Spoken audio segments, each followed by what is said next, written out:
भक्तों को मेरा जय श्री राम।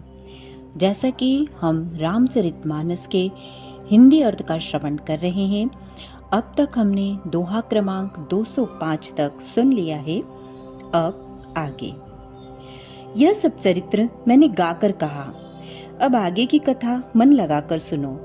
ज्ञानी महामुनि विश्वामित्र जी वन में शुभ आश्रम जानकर बसते थे, जहाँ वे मुनि जप यज्ञ और योग करते थे, परंतु मारीच और सुबाहु से बहुत डरते थे। यज्ञ देखते ही राक्षस दौड़ पड़ते थे और उपद्रव मचाते थे, जिससे मुनि बहुत दुख पाते थे। गाधी के पुत्र विश्वामित्र जी के मन में चिंता छा गई कि ये पापी राक्षस भगवान के मारे बिना न मरेंगे। तब श्रेष्ठ मुनि ने मन में विचार किया कि प्रभु ने पृथ्वी का भार हरने के लिए अवतार लिया है, इसी बहाने जाकर मैं उनके चरणों का दर्शन करूं और विनती करके दोनों भाइयों को ले आऊं, जो ज्ञान वैराग्य और सब गुणों के धाम है। उन प्रभु को मैं नेत्र भरकर देखूंगा।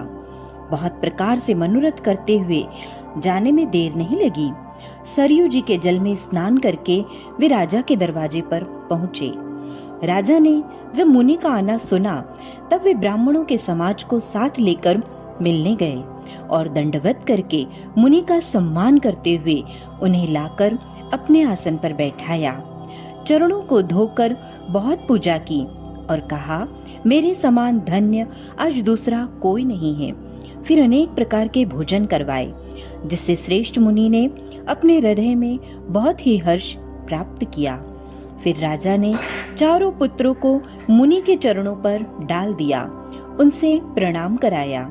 श्री रामचंद्र जी को देखकर मुनि अपनी देह की सुधि भूल गए। वे श्री राम जी के मुख की शोभा देखते ही ऐसे मग्न हो गए, मानो चकोर पूर्ण चंद्रमा को देखकर लुभा गया हो।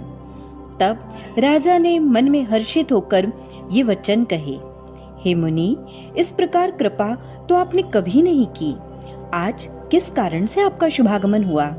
कहिए, मैं उसे पूरा करने में देर नहीं लगाऊंगा। मुनि ने कहा, हे राजन, राक्षसों के समूह मुझे बहुत सताते हैं, इसलिए मैं तुमसे कुछ मांगने आया हूँ। छोटे भाई सहित श्री रघुनाथ जी को मुझे दो। राक्षसों के मारे जाने पर मैं सनाथ हो जाऊंगा। हे राजन, प्रसन्न मन से इनको दो, मोह और अज्ञान को छोड़ दो। हे स्वामी, इससे तुमको धर्म और सुयश की प्राप्ति होगी और इनका परम कल्याण होगा। इस अत्यंत अप्रिय वाणी को सुनकर राजा का हृदय कांप उठा और उनके मुख की कांति फीकी पड़ गई। उन्होंने कहा, हे ब्राह्मण, मैंने चौथेपन में 4 पुत्र पाए हैं, आपने विचार कर बात नहीं कही। हे मुनि, आप पृथ्वी, गौ, धन और खजाना मांग लीजिए, मैं आज बड़े हर्ष के साथ अपना सर्वस्व दे दूंगा। देह और प्राण से अधिक प्यारा कुछ भी नहीं होता, मैं उसे भी एक पल में दे दूंगा। सभी पुत्र मुझे प्राणों के समान प्यारे हैं, उनमें भी हे प्रभु, राम को तो किसी प्रकार भी देते नहीं बनता।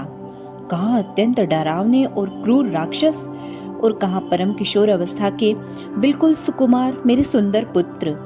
प्रेम रस में सनी हुई राजा की वाणी सुनकर ज्ञानी मुनि विश्वामित्र जी ने हृदय में बड़ा हर्ष माना। तब वशिष्ठ जी ने राजा को बहुत प्रकार से समझाया, जिससे राजा का संदेह नाश को प्राप्त हुआ। राजा ने बड़े ही आदर से दोनों पुत्रों को बुलाया और हृदय से लगाकर बहुत प्रकार से उन्हें शिक्षा दी। फिर कहा, हे नाथ, ये दोनों पुत्र मेरे प्राण हैं। हे मुनि, आप ही इनके पिता हैं, दूसरा कोई नहीं। राजा ने बहुत प्रकार से आशीर्वाद देकर पुत्रों को ऋषि के हवाले कर दिया। फिर प्रभु माता के महल में गए और उनके चरणों में सिर नवाकर चले।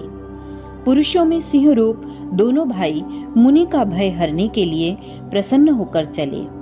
वे कृपा के समुद्र, धीर बुद्धि और संपूर्ण विश्व के कारण के भी कारण हैं। भगवान के लाल नेत्र हैं, चौड़ी छाती और विशाल भुजाएं हैं। नील कमल और तमाल के वृक्ष की तरह श्याम शरीर है। कमर में पीतांबर पहने और सुंदर तरकस कसे हुए हैं। दोनों हाथों में सुंदर धनुष और बाण हैं।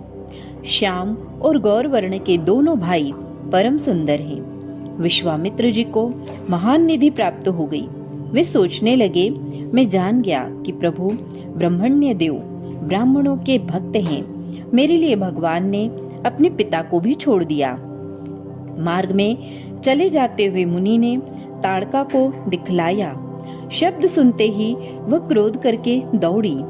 श्री राम जी ने एक ही बाण से उसके प्राण हर लिए और दीन जानकर उसको निज पद अपना दिव्य स्वरूप दिया। तब ऋषि विश्वामित्र ने प्रभु को मन में विद्या का भंडार समझते हुए भी लीला को पूर्ण करने के लिए ऐसी विद्या दी जिससे भूख प्यास न लगे और शरीर में अतुलित बल और तेज का प्रकाश हो।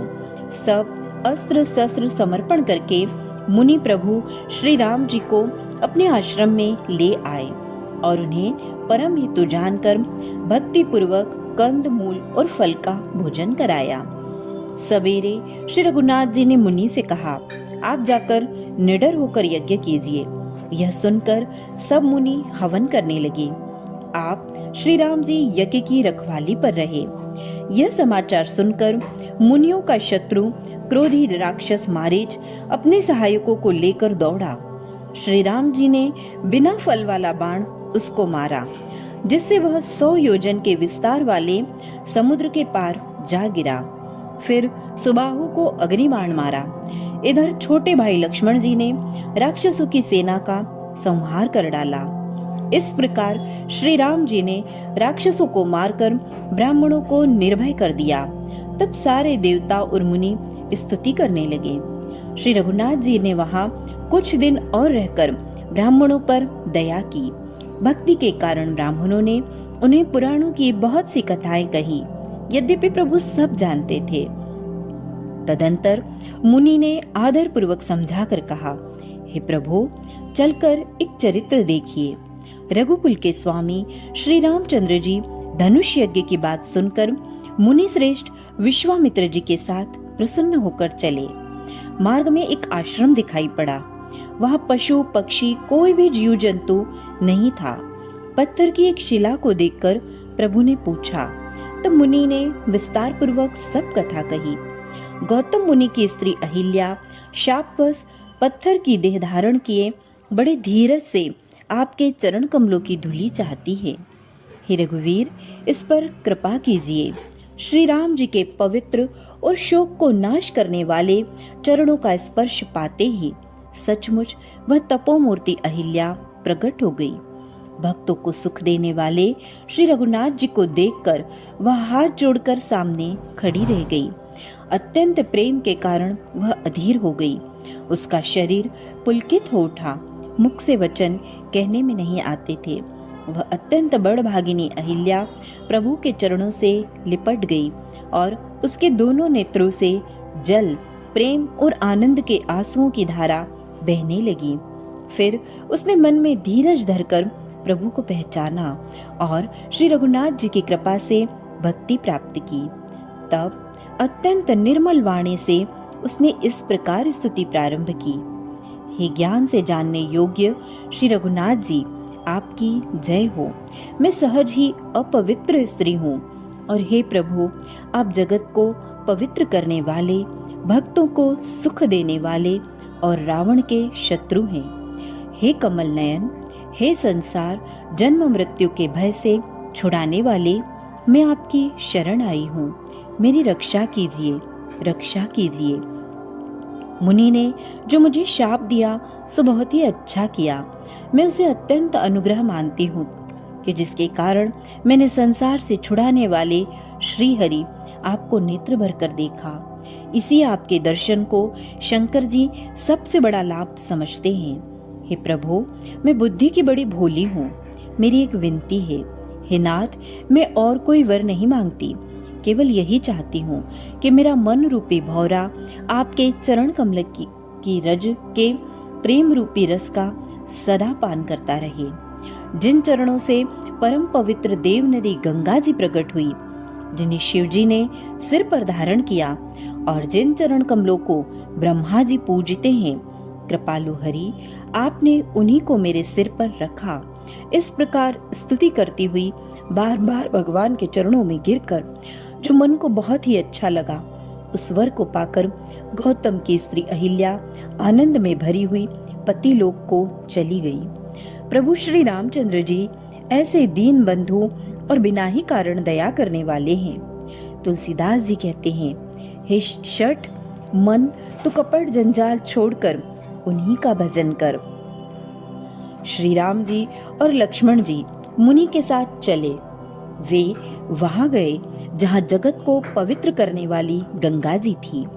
महाराज गाधी के पुत्र विश्वामित्र जी ने वह सब कथा कह सुनाई, जिस प्रकार देव नदी गंगा जी पृथ्वी पर आई थी।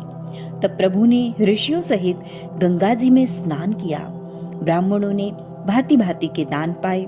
फिर मुनि वृंद के साथ वे प्रसन्न होकर चले और शीघ्र ही जनकपुर के निकट पहुंच गए। श्री राम जी ने जब जनकपुर की शोभा देखी, तब वे छोटे भाई लक्ष्मण सहित अत्यंत हर्षित हुए।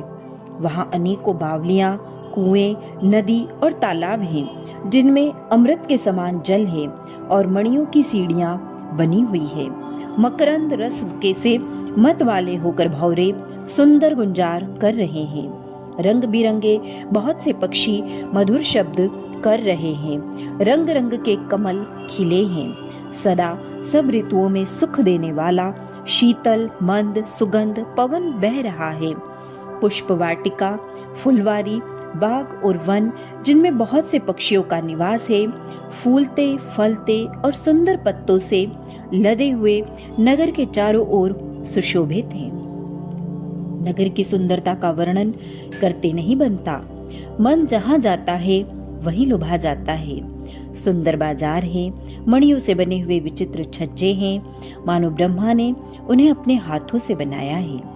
कुबेर के समान श्रेष्ठ धनी व्यापारी सब प्रकार की अनेक वस्तुएं लेकर दुकानों में बैठे हैं। सुंदर चौराहे और सुहावनी गलियां सदा सुगंध से सींची रहती हैं। सबके घर मंगलमय हैं और उन पर चित्र कढ़े हुए हैं, जिन्हें मानो कामदेव रूपी चित्रकार ने अंकित किया है। नगर के सभी स्त्री पुरुष सुंदर पवित्र साधु स्वभाव वाले धर्मात्मा, ज्ञानी और गुणवान हैं। जहाँ जनक जी का अत्यंत अनुपम निवास स्थान है, वहाँ के विलास ऐश्वर्य को देखकर देवता भी थकित हो जाते हैं। मनुष्यों की तो बात ही क्या। कोट राजमहल के परकोटे को देखकर चित्त चकित हो जाता है। ऐसा मालूम होता है मानो उसने समस्त लोकों की शोभा को रोक रखा है।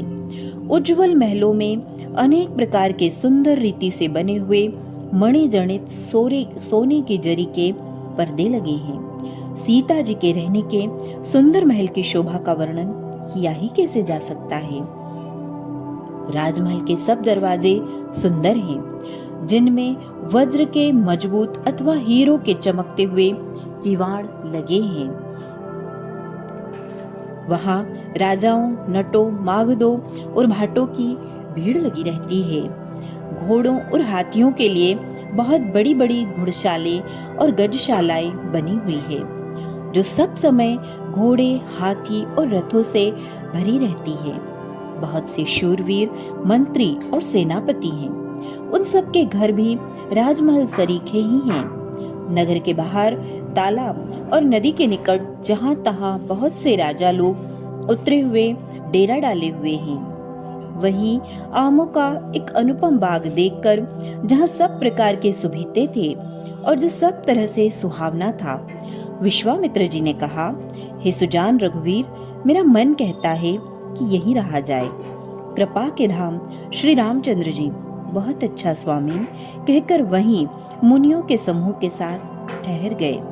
मिथिलापति जनक जी ने जब यह समाचार पाया कि महामुनि विश्वामित्र आए हैं, तब उन्होंने पवित्र हृदय से ईमानदार स्वामी भक्त मंत्री, बहुत से योद्धा, श्रेष्ठ ब्राह्मण, गुरु शतानंद जी और अपनी जाति के श्रेष्ठ लोगों को साथ लिया और इस प्रकार प्रसन्नता के साथ राजा मुनियों के स्वामी विश्वामित्र जी से राजा ने मुनि के चरणों पर मस्तक रखकर प्रणाम किया। मुनियों के स्वामी विश्वामित्र जी ने प्रसन्न होकर आशीर्वाद दिया। फिर सारी ब्राह्मण मंडली को आदर सहित प्रणाम किया और अपना बड़ा भाग्य जानकर राजा आनंदित हुए। बार बार कुशल प्रश्न करके विश्वामित्र जी ने राजा को बैठाया। उसी समय दोनों भाई आ पहुंचे जो फुलवाड़ी देखने गए थे। सुकुमार किशोर अवस्था वाले श्याम और गौर वर्ण के दोनों कुमार नेत्रों को सुख देने वाले और सारे विश्व के चित्त को चुराने वाले हैं। जब रघुनाथ जी आए तब सभी उनके रूप और तेज से प्रभावित होकर उठकर खड़े हो गए। विश्वामित्र जी ने उनको अपने पास बैठा लिया। दोनों भाइयों को देखकर सभी सुखी हुए। सबके नेत्रों में जल भर आया। आनंद और प्रेम के आंसू उमड़ पड़े और शरीर रोमांचित हो उठे। राम जी की मधुर मनोहर मूर्ति को देखकर विदेह जनक विशेष रूप से विदेह देह की सुधबुद्ध से रहित हो गए। मन को प्रेम में मग्न जान राजा जनक ने विवेक का आश्रय लेकर धीरज धारण किया और मुनि के चरणों में सिर नवाकर गदगद प्रेम भरी गंभीर वाणी से कहा, हे नाथ, कहिए ये दोनों सुंदर बालक मुनि कुल के आभूषण हैं या किसी राजवंश के पालक अथवा जिनका वेदों ने नीति कहकर गान किया है? कहीं वह ब्रह्मोत्त तो युगल रूप धरकर नहीं आया है? मेरा मन जो स्वभाव से ही वैराग्य रूप बना हुआ है, इन्हें देखकर इस तरह मुग्ध हो रहा है जैसे चंद्रमा को देखकर चकोर। हे प्रभु, इसलिए मैं आपसे सत्य निश्चल भाव से पूछता हूँ। हे नाथ, बताइए, छिपाव न कीजिए। इनको देखते ही अत्यंत प्रेम के वश होकर मेरे मन ने जबरदस्ती ब्रह्म सुख को त्याग दिया है। मुनि ने हंसकर कहा, हे राजन, आपने ठीक यथार्थ ही कहा। आपका वचन मिथ्या नहीं हो सकता। जगत में जहाँ तक जितने भी प्राणी हैं, ये सभी को प्रिय हैं। मुनि की रहस्य भरी वाणी सुनकर श्री राम जी मन ही मन मुस्कुराते हैं, हंसकर मानो संकेत करते हैं कि रहस्य खोलिए नहीं। तब मुनि ने कहा, हे रघुकुल मणि महाराज, दशरथ के पुत्र हैं। मेरे हित के लिए राजा ने इन्हें मेरे साथ भेजा है। ये राम और लक्ष्मण दोनों श्रेष्ठ भाई रूप, शील और बल के धाम हैं। सारा जगत इस बात का साक्षी है कि इन्होंने युद्ध में असुरों को जीतकर मेरे यज्ञ की रक्षा की है। राजा ने कहा, हे मुनि, आपके चरणों के दर्शन कर मैं अपना पुण्य प्रभाव कह नहीं सकता। ये सुंदर श्याम और गौर वर्ण दोनों भाई आनंद को भी आनंद देने वाले हैं। इनकी आपस की प्रीति बड़ी पवित्र और सुहावनी है। वह मन को बहुत भाती है, पर वाणी से कहीं नहीं जा सकती। विदेह जनक जी आनंदित होकर कहते हैं, हे नाथ, सुनिए, ब्रह्म और जीव की तरह इनमें स्वाभाविक प्रेम है। राजा बार बार प्रभु को देखते हैं, दृष्टि वहां से हटना ही नहीं चाहती। प्रेम से शरीर पुलकित हो रहा है और हृदय में बड़ा उत्साह है। फिर मुनि की प्रशंसा करके और उनके चरणों में सिर नवाकर राजा उन्हें नगर में लेवा चले। एक सुंदर महल जो सब समय सभी ऋतुओं में सुखदायक था, वहां राजा ने उन्हें ले जाकर ठहराया। तदंतर सब प्रकार से पूजा और सेवा करके राजा विदा मांगकर अपने घर गए। रघुकुल के शिरोमणि प्रभु श्री रामचंद्र जी ऋषियों के साथ भोजन और विश्राम करके भाई लक्ष्मण समेत बैठे। उस समय पहर भर दिन रह गया था। लक्ष्मण जी के हृदय में विशेष लालसा है कि जाकर जनकपुर देख आवे, परंतु प्रभु श्री रामचंद्र जी का डर है और फिर मुनि से भी सकुचाते हैं, इसलिए प्रकट में कुछ नहीं कहते, मन ही मन मुस्कुरा रहे हैं। अंतर्यामी श्री रामचंद्र जी ने छोटे भाई की मन की दशा जान ली। तब उनके हृदय में भक्त वत्सलता उमड़ आई। वे गुरु की आज्ञा पाकर बहुत ही विनय के साथ सकुचाते हुए मुस्कुरा कर बोले, हे नाथ, लक्ष्मण नगर देखना चाहते हैं, किंतु प्रभु आपके डर और संकोच के कारण स्पष्ट नहीं कहते। यदि आपकी आज्ञा पाऊं तो मैं इनको नगर दिखलाकर तुरंत ही वापस ले आऊं। यह सुनकर मुनीश्वर विश्वामित्र जी ने प्रेम सहित वचन कहे, हे राम, तुम नीति की रक्षा कैसा न करोगे? हे तात, तुम धर्म की मर्यादा का पालन करने वाले और प्रेम के वशीभूत होकर सेवकों को सुख देने वाले हो। सुख के निधान दोनों भाई जाकर नगर देख आओ। अपने सुंदर मुख दिखलाकर सब नगर निवासियों के नेत्रों को सफल करो। सब लोगों के नेत्रों को सुख देने वाले दोनों भाई मुनि के चरण कमलों की वंदना करके चले। बालकों के झुंड इनके सौंदर्य की अत्यंत शोभा देखकर साथ लग गए। उनके नेत्र और मन इनकी माधुरी पर लुभा गए। दोनों भाइयों के पीले रंग के वस्त्र हैं। कमर के पीले दुपट्टों में तरकस बंधे हैं। हाथों में सुंदर धनुष बाण सुशोभित हैं। श्याम और गौर वर्ण के शरीरों के अनुकूल अर्थात जिस पर जिस रंग का चंदन अधिक फबे उस पर उसी रंग के सुंदर चंदन के खौर लगी है। सांवरे और गोरे रंग की मनोहर जोड़ी है। सिंह के समान पुष्ट गर्दन, गले का पिछला भाग है, विशाल भुजाएं हैं। चौड़ी छाती पर अत्यंत सुंदर गजमुक्ता की माला है। सुंदर लाल कमल के समान नेत्र हैं। तीनों तापों से छुड़ाने वाला चंद्रमा के समान मुख है। कानों में सोने के कर्णफूल शोभा दे रहे हैं और देखते ही देखने वालों के चित्त को मानो चुरा लेते हैं। उनके चितवन दृष्टि बड़ी मनोहर है और भौहें तिरछी एवं सुंदर हैं। माथे पर तिलक की रेखाएं ऐसी सुंदर हैं मानो मूर्तिमती शोभा पर मुहर लगा दी गई है। सिर पर सुंदर चौकोनी टोपियां दिए हैं। काले और घुंघराले बाल हैं।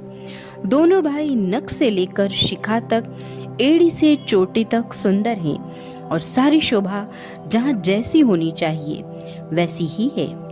जब पूर्ववासियों ने यह समाचार पाया कि दोनों राजकुमार नगर देखने के लिए आए हैं, तब वे सब घर बार और सब काम काज छोड़कर ऐसे दौड़े मानो दरिद्री खजाना लूटने दौड़े हों। स्वभाव ही से सुंदर दोनों भाइयों को देखकर वे लोग नेत्रों का फल पाकर सुखी हो रहे हैं। युवती स्त्रियां घर के झरोखों से लगी हुई प्रेम सहित श्री रामचंद्र जी के रूप को देख रही हैं। वे आपस में बड़े प्रेम से बात कर रही हैं। हे सखी, इन्होंने करोड़ों कामदेवों की छवि को जीत लिया है। देवता, मनुष्य, असुर, नाग और मुनियों में ऐसी शोभा तो कहीं सुनने में नहीं आती। भगवान विष्णु के 4 भुजाएं हैं। ब्रह्मा जी के 4 मुख हैं। शिव जी का विकट भयानक वेश है और उनके 5 मुंह हैं। हे सखी, दूसरा भी कोई ऐसा नहीं है जिसके साथ इस छवि की उपमा दी जाए। इनकी किशोर अवस्था है। ये सुंदरता के घर सांवले और गोरे रंग के तथा सुख के धाम है। इनके अंग अंग पर करोड़ों अरबों कामदेवों को निछावर कर देना चाहिए। हे सखी, भला कहो तो ऐसा कौन शरीरधारी होगा जो इस रूप को देखकर मोहित न हो जाए। अर्थात यह रूप जड़ चेतन सबको मोहित करने वाला है। तब कोई दूसरी सखी प्रेम सहित कोमल वाणी से बोली, हे सयानी, मैंने जो सुना है उसे सुनो। ये दोनों राजकुमार महाराज दशरथ जी के पुत्र हैं। बाल राजहंसों का सुंदर जोड़ा है। ये मुनि विश्वामित्र के यज्ञ की रक्षा करने वाले हैं। इन्होंने युद्ध के मैदान में राक्षसों को मारा है। जिनका श्याम शरीर और सुंदर कमल जैसे नेत्र हैं, जो मारीच और सुबाहु के मद को चूर करने वाले हैं और सुख की खान है, और जो हाथ में धनुष बाण लिए हुए हैं, वे कौशल्या जी के पुत्र हैं। इनका नाम राम है। जिनका रंग गोरा और किशोर अवस्था है, और जो सुंदर वेश बनाए और हाथ में धनुष बाण लिए श्री राम जी के पीछे पीछे चल रहे हैं, वे इनके छोटे भाई हैं। उनका नाम लक्ष्मण है। हे सखी सुनो, उनकी माता सुमित्रा है। दोनों भाई ब्राह्मण विश्वामित्र का काम करके और रास्ते में मुनि गौतम की स्त्री अहिल्या का उद्धार करके यहाँ धनुष यज्ञ देखने आए हैं। यह सुनकर सब स्त्रियां प्रसन्न हुई। श्री राम की छवि देखकर कोई दूसरी सखी कहने लगी, यह वर जानकी के योग्य है। हे सखी, यदि कहीं राजा इन्हें देख ले तो प्रतिज्ञा छोड़कर हठपूर्वक इन्हीं से विवाह कर देगा। किसी ने कहा, राजा ने इन्हें पहचान लिया है और मुनि के सहित इनका आदरपूर्वक सम्मान किया। परंतु हे सखी, राजा अपना प्रण नहीं छोड़ता। वह होनहार के वशीभूत होकर हठपूर्वक अविवेक का ही आश्रय लिए हुए है। प्रण पर अड़े रहने की मूर्खता नहीं छोड़ता। कोई कहती है यदि विधाता भले हैं और सुना जाता है कि वे सबको उचित फल देते हैं तो जानकी जी को यही वर मिलेगा। हे सखी, इसमें संदेह नहीं। जो देवयोग से ऐसा संयोग बन जाए तो हम सब लोग कृतार्थ हो जाएं। हे सखी, मेरे तो इसी से इतनी अधिक आतुरता हो रही है कि इसी नाते कभी ये यहाँ आवेंगे। नहीं तो विवाह न हुआ तो हे सखी सुनो, हमको इनके दर्शन दुर्लभ है। यह संयोग तभी हो सकता है जब हमारे पूर्व जन्मों के बहुत पुण्य हो। बोलो सियावर रामचंद्र भगवान की जय। शेष आगे।